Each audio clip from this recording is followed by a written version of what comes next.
In the world of cars, few names stand out like Soichiro Honda, the brilliant mind behind Honda Motor Co. Limited his life story, from growing up in a small town in Japan to creating one of the most famous car companies in the world, is truly inspiring. Here we take a closer look at Soichiro Honda's incredible journey and how he changed the automotive industry forever.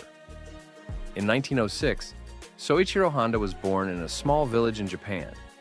His family was poor, and life was filled with struggles.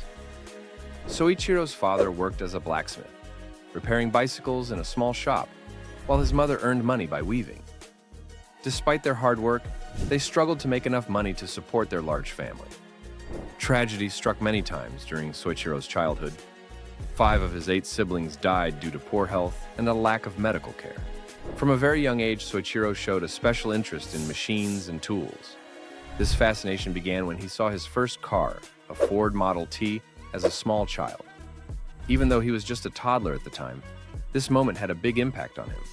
The sight of that car sparked a passion inside Soichiro that would shape the rest of his life. He didn't care much about school, and his grades were poor, but his love for machines kept growing. While Soichiro didn't perform well academically, he was very clever in other ways. He knew that his parents would be disappointed if they saw his bad grades, so he came up with a creative plan.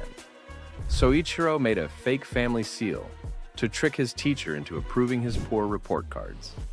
This clever trick worked for a while, and soon other students, who were also scared of showing their grades to their parents, asked him to help them do the same. Can you imagine a small boy with many resources? How smart and inventive Soichiro was, even though he wasn't interested in school. By the time Soichiro turned 15, he knew what he wanted to do with his life. His hometown had few opportunities for someone with his passion for machines, so he made a bold decision. He left his village and traveled to Tokyo in search of a job where he could work with cars. It was a big risk, as he had little money and no clear plan, but he was determined to follow his dream. In Tokyo, Soichiro found an opportunity as an apprentice at a car repair shop called Art Shokai. At first, his duties were basic, with tasks like cleaning the shop and doing small jobs around the garage. Did this discourage him? Not at all. Soichiro embraced the chance to learn. In his free time, he read magazines about cars and paid close attention to the mechanics as they worked. Before long, his hard work and enthusiasm were noticed by his boss. Soichiro quickly progressed from performing small tasks to working as a full mechanic. His boss, Yuzo Sakakibara, recognized his potential and became his mentor. Yuzo saw that Soichiro had a true gift for understanding how machines worked, and under his guidance, Soichiro's skills grew rapidly. Yuzo also introduced Soichiro to the world of motorsports, which would have a lasting impact on his career. In 1923, the two worked together to build a race car called the Curtiss. Their hard work paid off when the car won the 1924 Japanese Motor Car Championship. This victory fueled Soichiro's ambition and deepened his love for cars and engineering. It was the first major milestone in his journey to becoming an innovator. Soichiro's success as a young mechanic didn't change his carefree nature. As he entered his 20s, he gained a reputation for living a wild and adventurous life. He enjoyed throwing parties and socializing with friends, and his love for excitement sometimes led to trouble. One famous incident involved Soichiro accidentally knocking a geisha out of a window, which caused a town-wide power outage. He even danced nude at his wedding, showcasing his playful spirit. As time went on, Soichiro realized that repairing cars wasn't enough for him. He wanted to create new things. He became fascinated with the idea of manufacturing car parts, especially piston rings, which are essential for engines. Soichiro set out to create his own piston rings, but his first attempts failed. His former employers at Art Shokai were skeptical of his abilities, and many doubted he would succeed. But Soichiro wasn't the type to give up easily.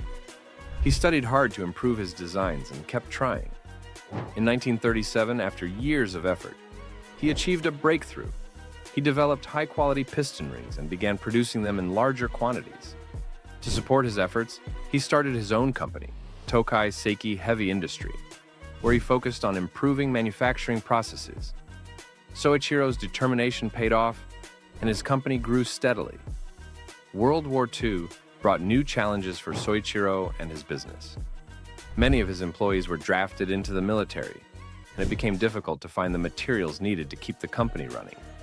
But Soichiro's resourcefulness helped him find solutions. For example, he collected fuel cans that had fallen from planes to recycle the metal and keep production going. After the war, Japan was in ruins, and people were struggling to rebuild their lives. Soichiro saw this difficult time as an opportunity to start something new. In 1946, he founded the Honda Technical Research Institute, which laid the foundation for what would become Honda Motors Co. His first major product was a motorized bicycle, which combined a small engine with a traditional bicycle. It was an affordable and efficient way for people to get around, and it quickly became popular throughout Japan. Soichiro needed more money to keep up with the growing demand for his motorbikes. He reached out to bicycle shop owners and asked them to invest in his business. With their support, he was able to officially launch Honda Motors Co. in 1948. The company quickly became known for producing reliable, high-quality motorcycles, and Honda soon became a household name in Japan. Soichiro's next goal was to expand Honda's success beyond Japan and into the global market. In the early 1960s, Honda began selling motorcycles in the United States. At the time, motorcycles in America were often associated with rebellious, tough riders, which wasn't the image Soichiro wanted for his brand. He needed to change people's perceptions of motorcycles to make them more appealing to a wider audience. To achieve this, Honda launched a clever marketing campaign with the slogan, "You meet the nicest people on a Honda." The campaign was a success, and soon, more Americans started buying Honda motorcycles. By 1964, 1 out of every 2 motorcycles sold in the US was a Honda. Even though Honda had become a major player in the motorcycle market, Soichiro had always dreamed of building cars. In 1972, this dream came true when Honda introduced the Honda Civic. The timing was perfect. The world was facing an oil crisis, and the Civic's small, fuel-efficient design made it an ideal solution for people looking to save money on fuel. It was also one of the first cars to meet new emission standards, which helped boost its popularity even further. The success of the Civic opened doors for Honda to expand its car offerings. A few years later, the company introduced the Honda Accord, a larger car designed for middle-class families.